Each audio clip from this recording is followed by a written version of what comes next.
Hi everyone, welcome back to Arpita Sharma classes. I am Arpita Sharma, your educator, and today we are starting with the Hindu newspaper analysis 6th June 2023 का 23 का sorry हम आज का Hindu newspaper का analysis कर रहे हैं।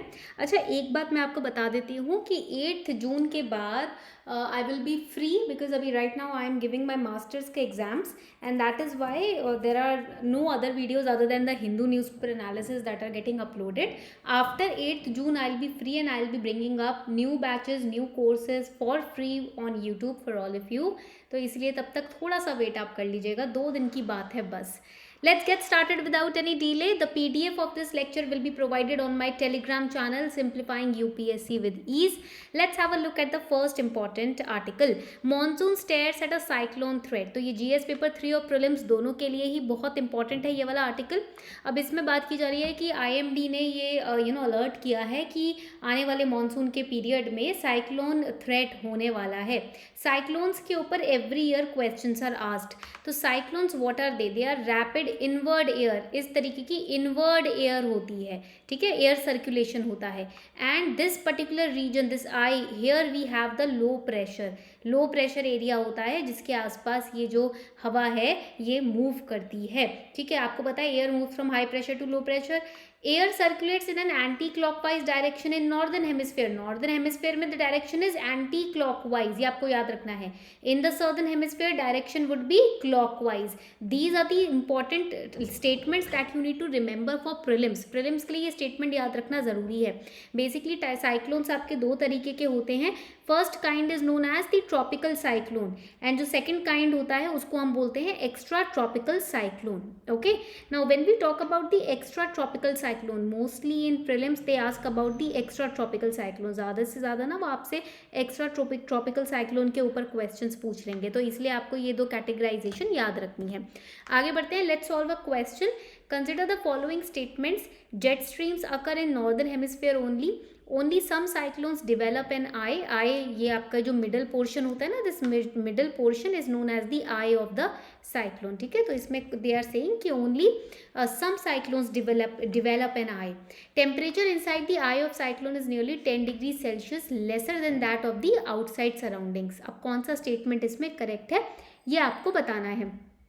तो ध्यान से स्टेटमेंट पढ़ लीजिए, उसके बाद आप आंसर कर सकते हैं क्वेश्चन को. जेट स्ट्रीम्स के ऊपर काफ़ी क्वेश्चंस पूछे जाते हैं प्रीलिम्स में. If not in prelims they will ask in GS paper 3 में आपसे पूछे जाएंगे और जीएस पेपर 1 में आपसे पूछे जा सकते हैं question.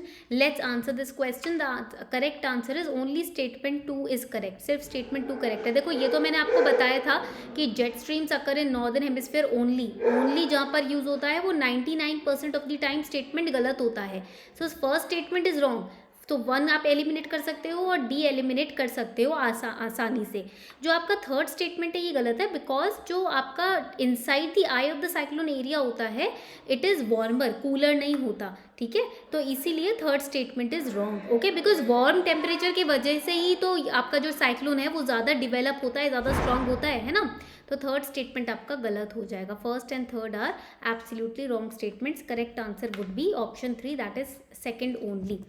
Next important article, services PMI signal sustained growth pace. तो यहाँ पर PMI के ऊपर they can ask a lot of questions in the upcoming prelims examination and PMI is always टास्क in GS paper 3 in mains also.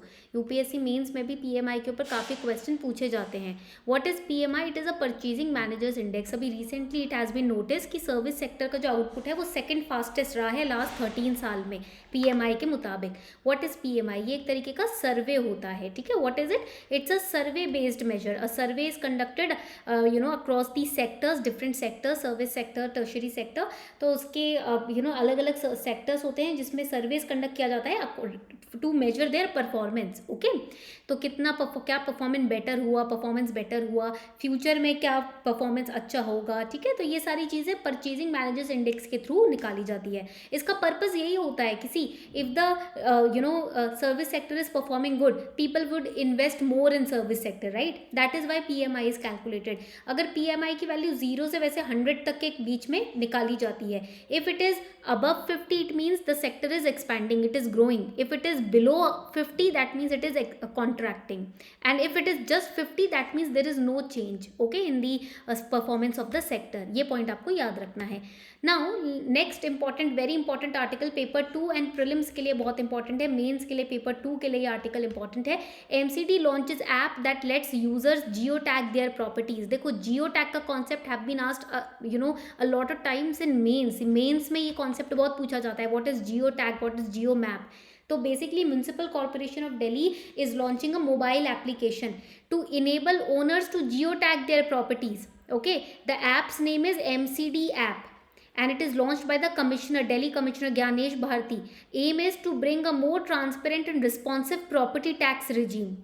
Geotagging assigns a unique latitude longitude coordinate to a property। मतलब आपका जो property है ना, this is your property on which the house is built, तो you will be provided if you use this app longitude and latitude of this particular property, the location would be given to you and you will be given a code, unique property identification code, आपको UPIC मिलेगा, ठीक है।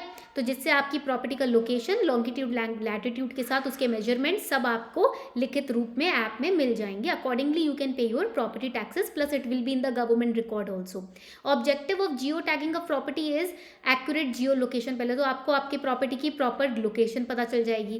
Property management will improve, right. MCD के existing norms के हिसाब से tax वगैरह सही कैलकुलेट हो जाएगा टाइम पर, प्लस ट्रांसपेरेंसी, ठीक है। आपको आपके पास आपके प्रॉपर्टी की इन्फॉर्मेशन है, आपको डिपार्टमेंट्स में भागने की जरूरत नहीं है, तो proper transparency will also be maintained.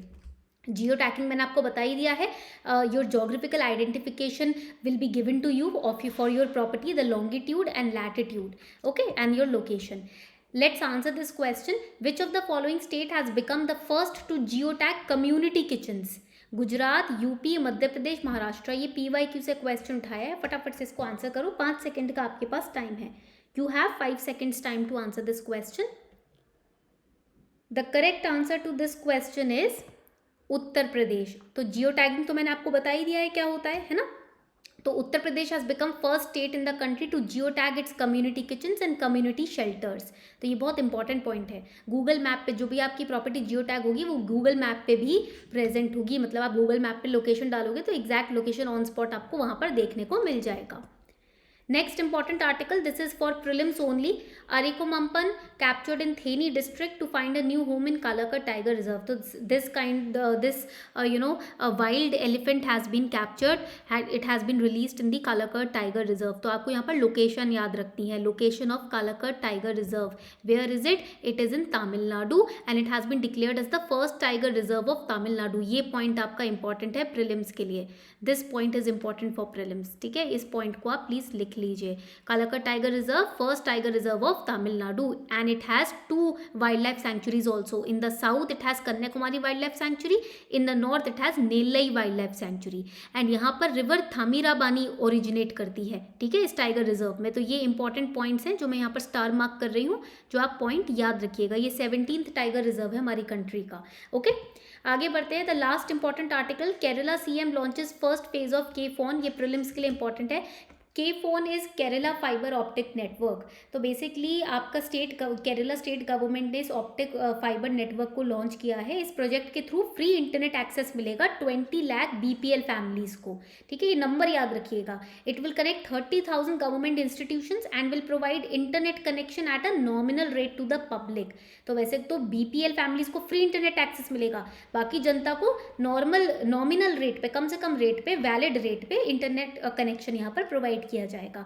तो ये बेसिकली है क्या, Kerala fibre optic network providing internet connection for free to the BPL families and other people will get the internet connection at a very nominal rate. तो ये आपको point यहाँ पर याद रखना है। और इसका जो अभी नेटवर्क कैपेसिटी है वो 2 लाख किलोमीटर तक की है केरला स्टेट में, ठीक है। तो this was all for today. उम्मीद करती हूँ आज का लेक्चर आपको अच्छा लगा हो। If you really enjoyed this lecture, please let me know in the chat section so that I can keep on making these classes for you. Thank you and have a wonderful day ahead.